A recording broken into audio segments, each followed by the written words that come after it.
First off, I want to apologize for the upload quality of this video. It's 9 o'clock at night right now. This being a 7-minute video, I guarantee you that I will have this attempting to upload all night long, and it probably won't upload until I get to the college tomorrow and have access to some good Wi-Fi.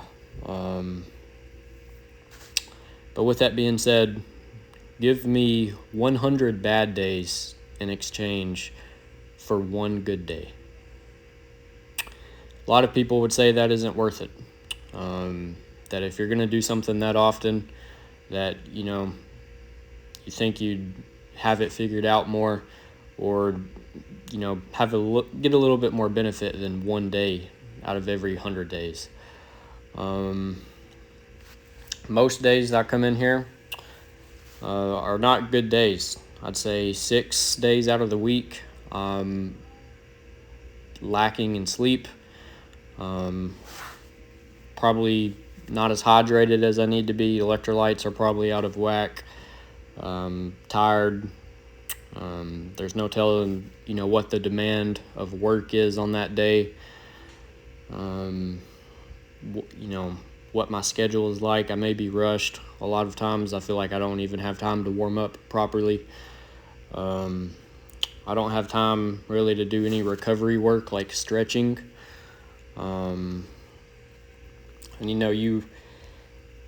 After you factor in everything into life, you see that a lot of these are uncontrollable variables. And for me, hunting season has arrived, which means all of those factors have doubled.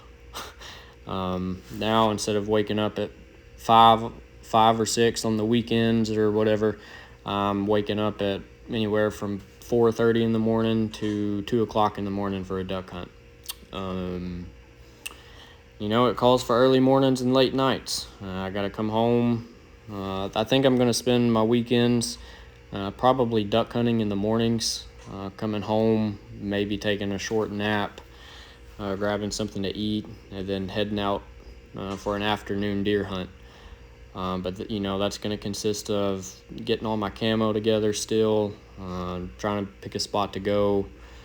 It's a lot. And then even within the squatting realm, a lot of days the bottom position doesn't feel good. How do you build a strong squat out of a weak bottom position? Maybe the hip flexors are tight that day. Maybe my ankles are feeling tight. There's a whole list of things that can, go against you. And I'd argue that a lot of times you're fighting against those more than, you have on your side. I don't really run much anymore, but during this workout I was thinking back to my running days. There was a lot of 10-mile runs I hit that, felt like crap. Humidity was terrible. Maybe, on the other end, maybe it was freezing cold. Maybe I didn't eat right beforehand and my stomach was hurting. There's a whole lot of things to go wrong in a 10-mile run. But regardless, if you finish it, that is a 10-mile run. And if any of you are runners, you know the benefits of running.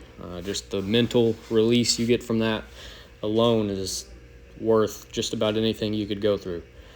And with that said, I've kind of got a fire building back in me right now. I'm taking a little bit of a deload from the heavy weights for probably quite some time. I want to give my body time to catch back up, especially with hunting season and everything. I can't keep throwing 315 plus pounds on and expecting it to handle it. I'm trying to spend some time just putting some blood into the joints and just giving the body a little bit of a break, taxing the muscles a little more with more reps. But since I'm doing that, it's also making me want to chase some mobility aspects of the squat. Tonight I was doing some Cossack squats, I think it's called. There's just a whole lot of things running through my head right now that I want to start doing. I'm kind of feeling a run tomorrow, just because I've got this fire and I want to make a step towards improvement. Probably going to run tomorrow just because the running is kind of slacked. I have picked up some more upper body work as well. I've been doing some push-ups and alternating that with pull-ups the last week or so. More so doing pull-ups, but I kind of want to start doing overhead press again. There's just a whole list of things that I'd like to, bring back into my routine.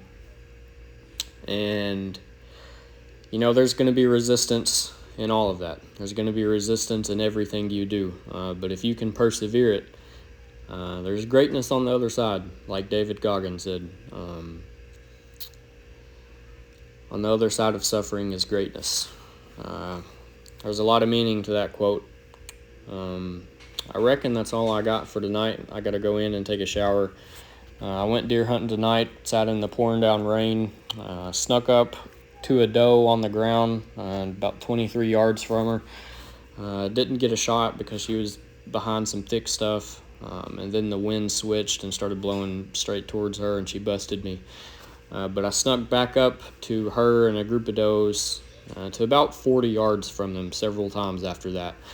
I just could never make it happen. But I got church tomorrow night, and then I've picked up a side job for Thursday. But it looks like I'll be back in the woods Friday, hopefully. Anyways, thank you guys for listening. I reckon I'm going to catch you tomorrow. And have a good one. Just keep in mind there's a lot more to learn in 100 bad days than there is in one good day.